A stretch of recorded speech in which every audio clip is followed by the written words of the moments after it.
sur Capricorn TV.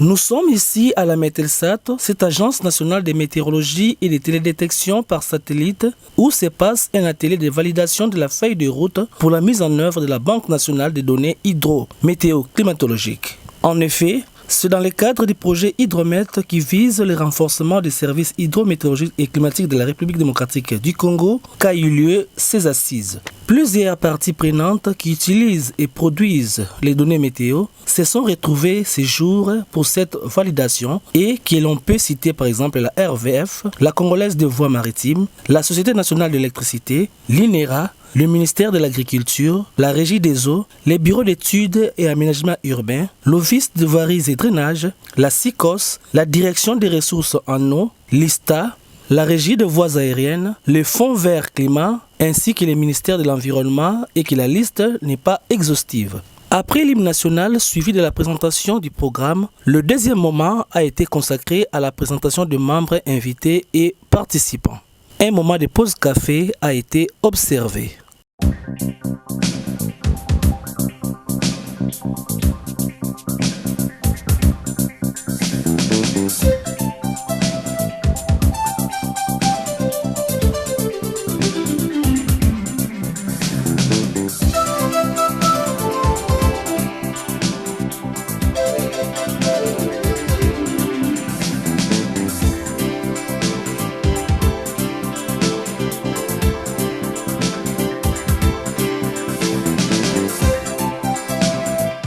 Dans le cadre de ces projets, la Mételsat voudrait construire de manière durable un réseau de partenariats avec les institutions productrices et utilisatrices des services hydrométéorologiques et climatologiques et mettre sur pied un système d'archivage des données sous forme d'une banque de données hydrométéo-climatologique nationale.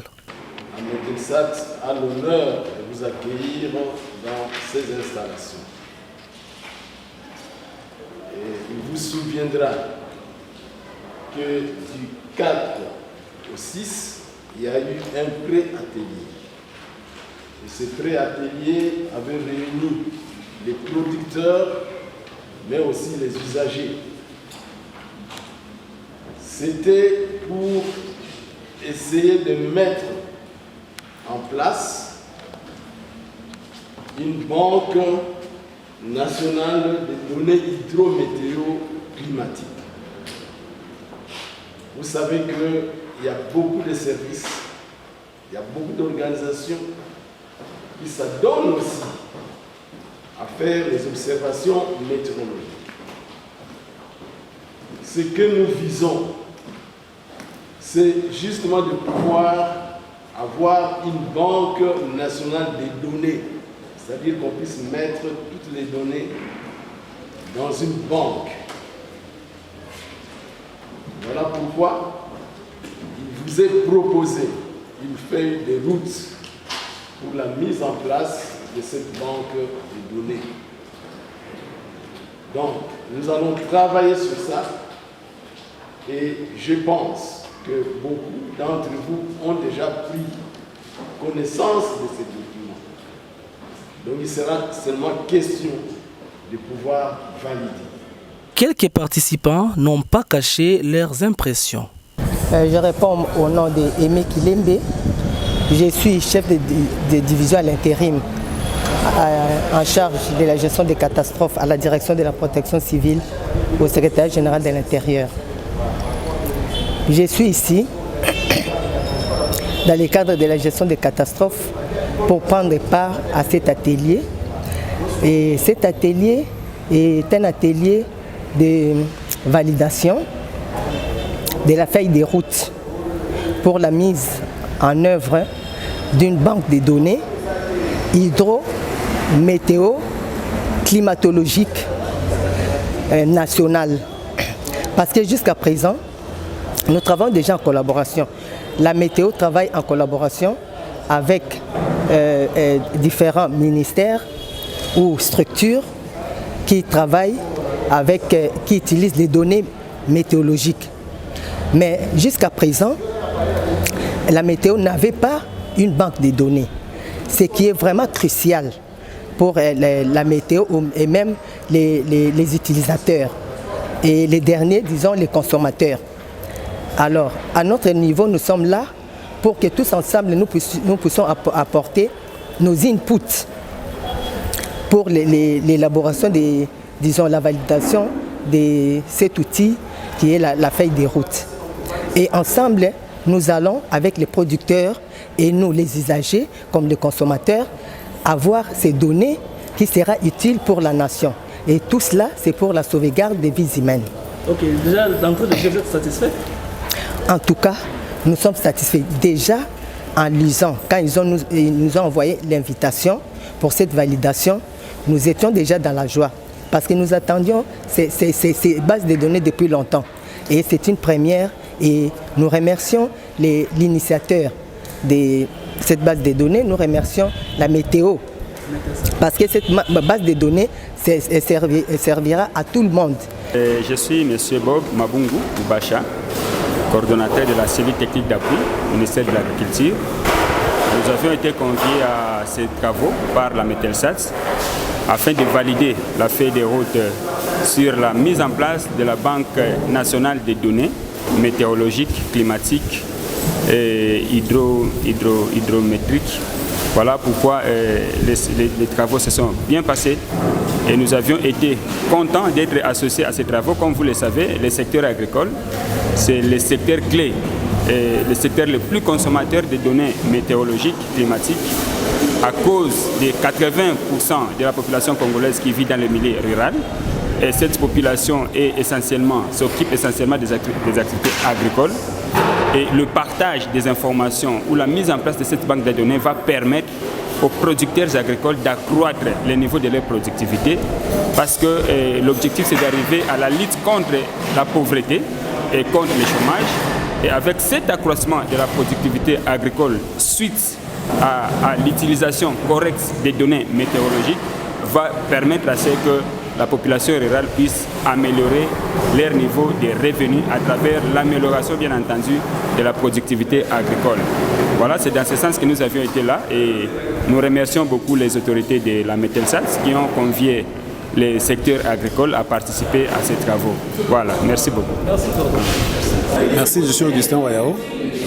Je viens de la CICOS, la Commission internationale du bassin du Congo. Mes impressions sur cet atelier, en fait, il s'inscrit à point de vue parce qu'en fait, la problématique d'échange de données au Congo et dans la sous-région même pose problème.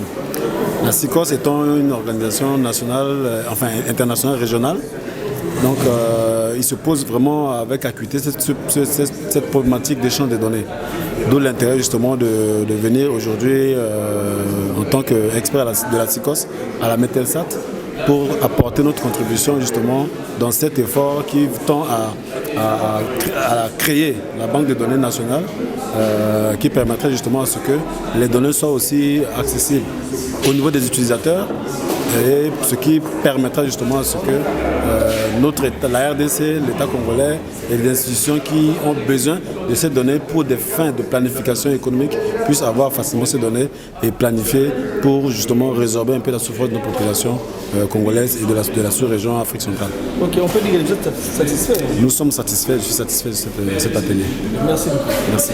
Signalons aussi que pendant les échanges et discussions, Madame Joséphine Bandou, secrétaire générale au ministère des Droits humains, a plaidé et proposé à ses clients beaucoup plus de sensibilisation pour que les services rendus par la météo soient connus de tous. Je salue l'initiative. C'est un atelier.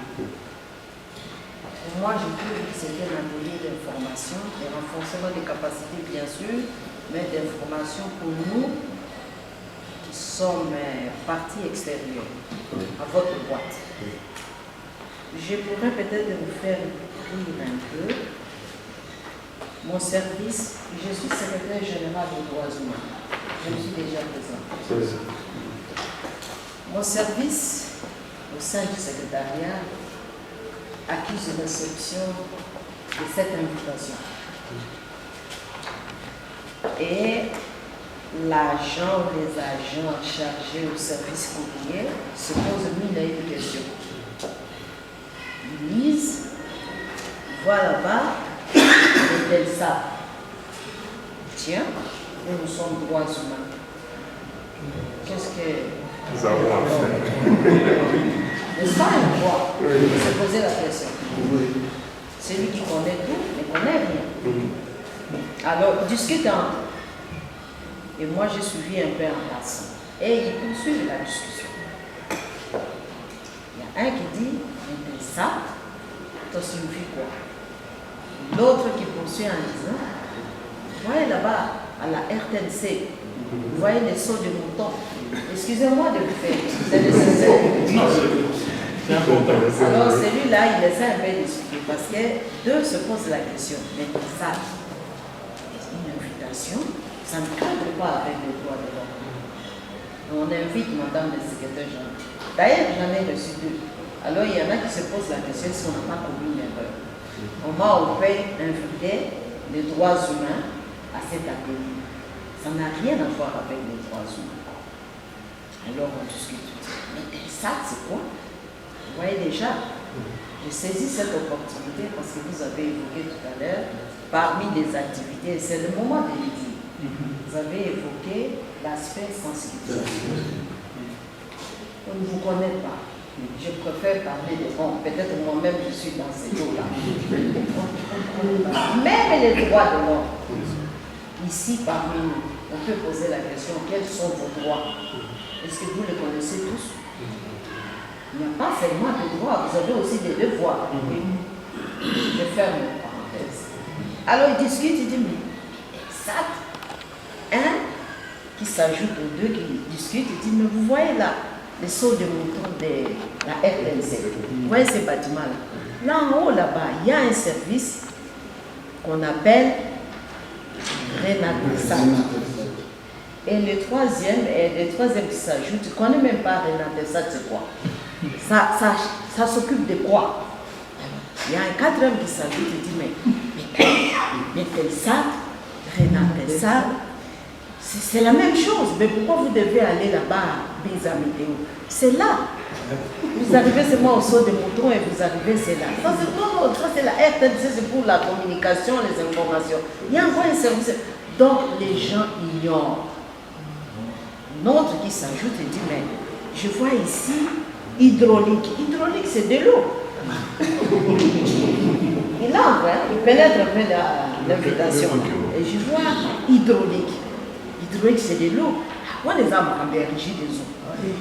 Je vois encore climat. Climat. Mais ce n'est pas climat.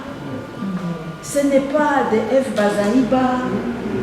Environnement. Donc, des discussions houleuses. Vous voyez?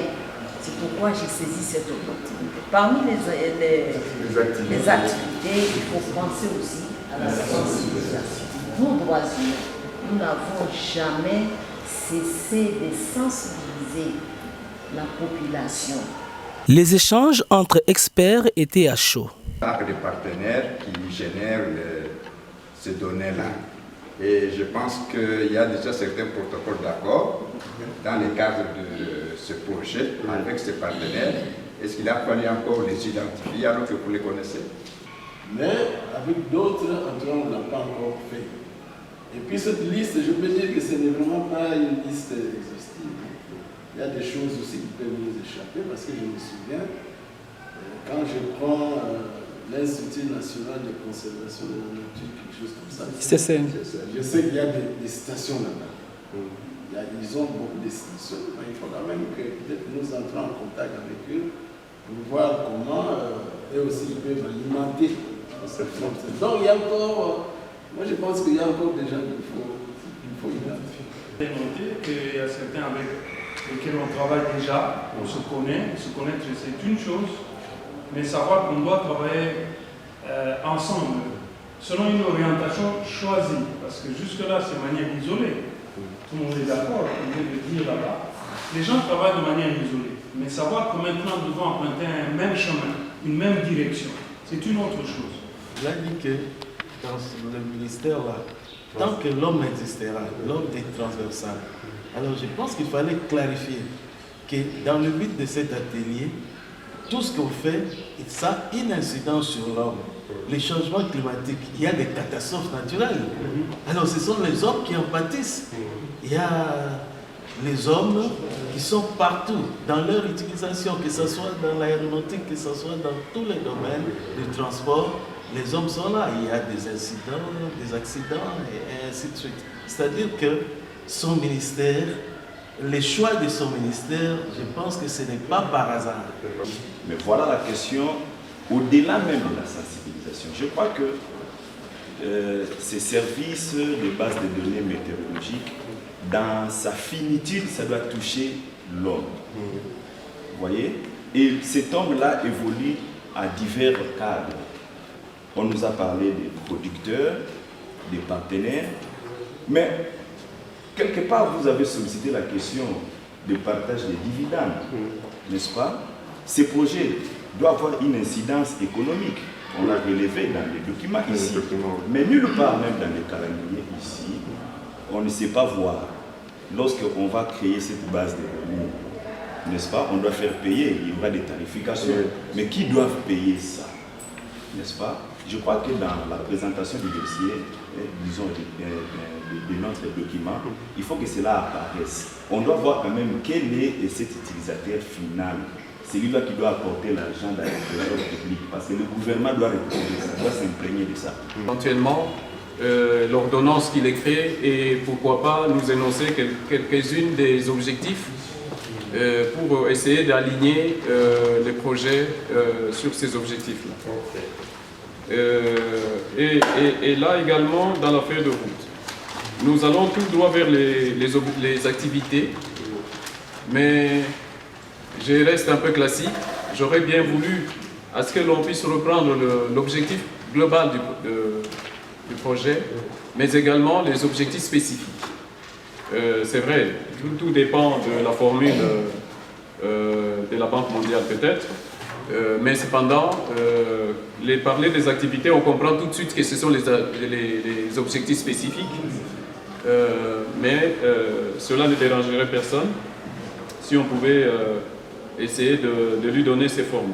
Oui, je pense que cet atelier, c'est un atelier global, parce qu'il s'agit ici des données météo et des données hydrologiques et les données climatologiques. C'est-à-dire, en général, ce sont les données qui doivent intervenir à l'appui, à l'assistance dans les domaines diversifiés. Ici, nous avons deux types d'utilisateurs et types de partenaires. Les partenaires produisent les données sectorielles. Alors que le problème, c'est d'avoir une banque de données qui regroupe les données fournies par d'autres partenaires. Et à eux, notre serveur donnera accès libre, parce que ce sont les partenaires qui produisent, comme la Météosat. Et nous avons l'autre partie, les utilisateurs.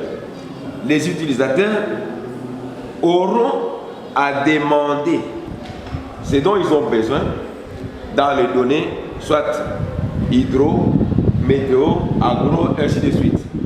C'est une question que je voudrais un peu poser, puisque lorsque nous faisons des missions d'études dans des coins reculés, par exemple quand vous allez à Beni, à Butembo, des fois nous avons besoin des informations hydrométriques ou hydrologiques sur les rivières. Mais nous éprouvons beaucoup de difficultés. Nous arrivons même dans vos services là-bas, nous n'avons pas d'informations.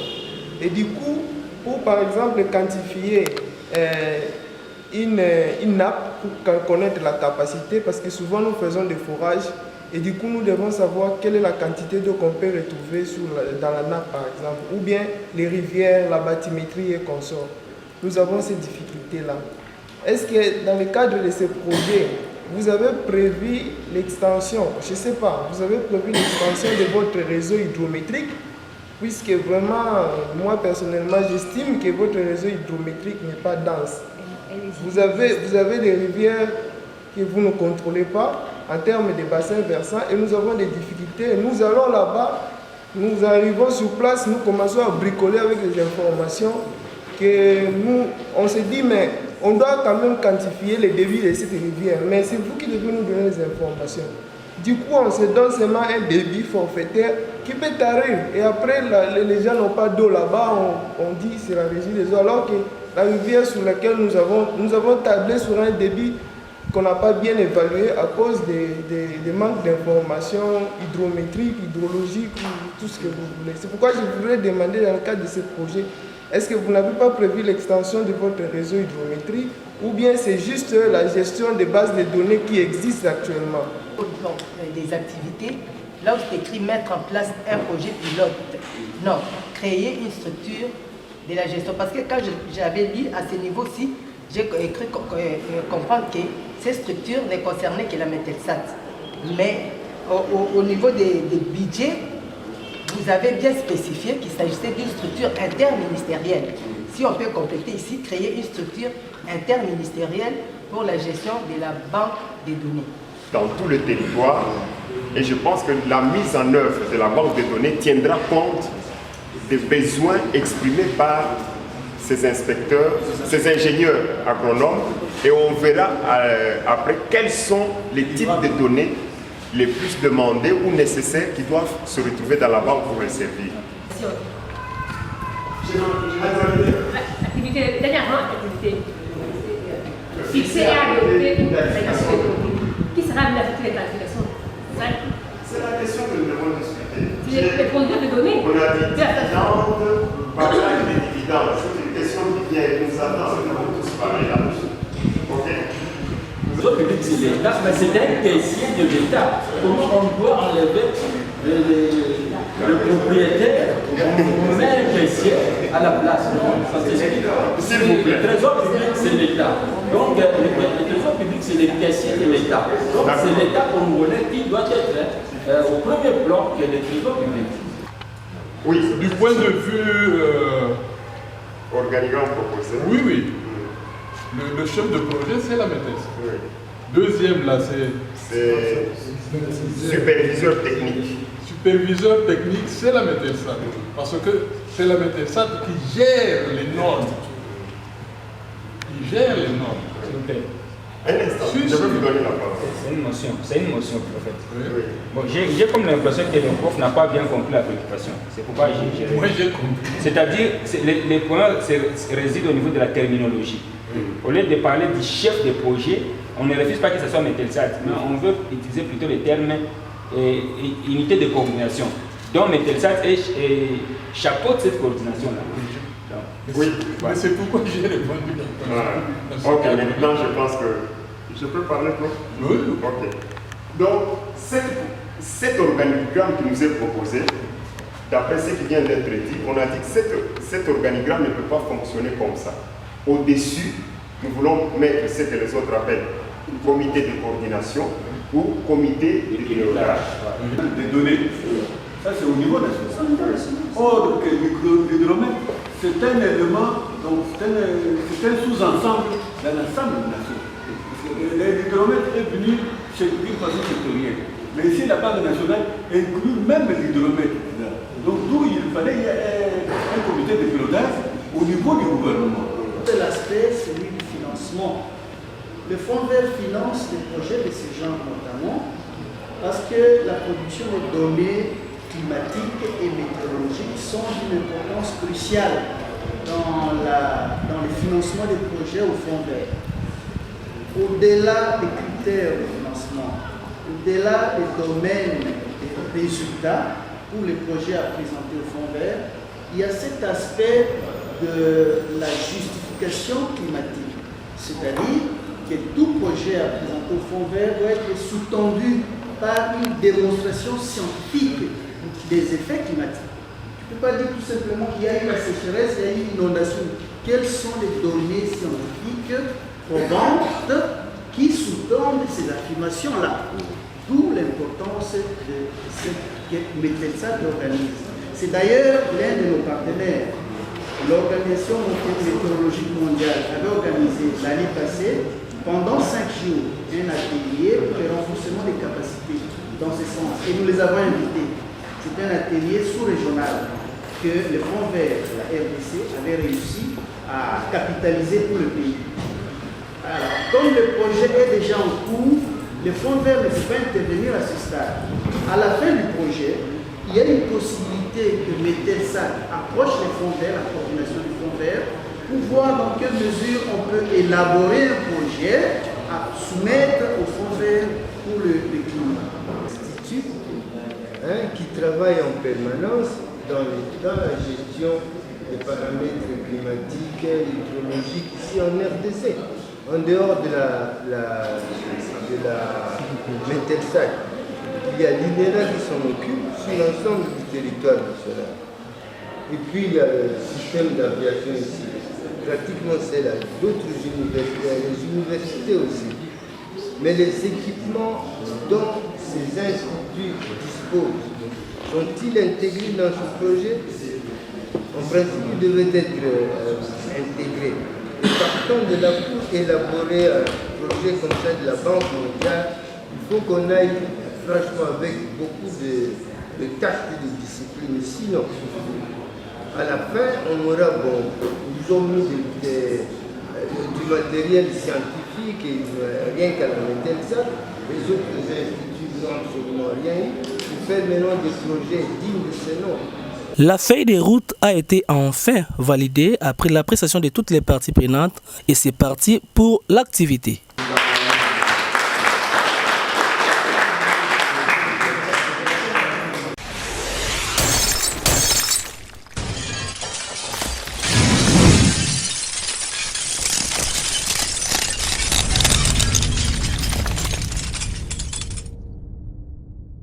Pendant ces temps, la Banque mondiale qui finance les projets Hydromet était à pied d'œuvre à la Metelsat pour l'inspection des matériels déjà livrés par Sotrad Corrobore.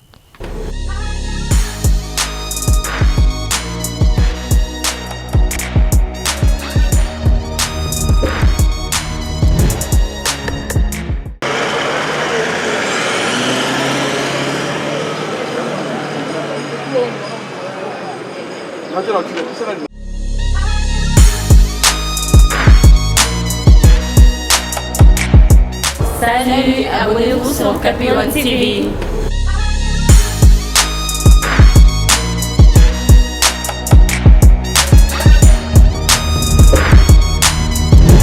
Salut chers internautes, vous êtes nombreux à nous suivre, mais pour que vous continuiez à suivre parfaitement notre chaîne, n'oubliez pas de vous abonner et de partager massivement. Allez, abonnez-vous, cliquez dessus, je vous attends. Allez, abonnez-vous.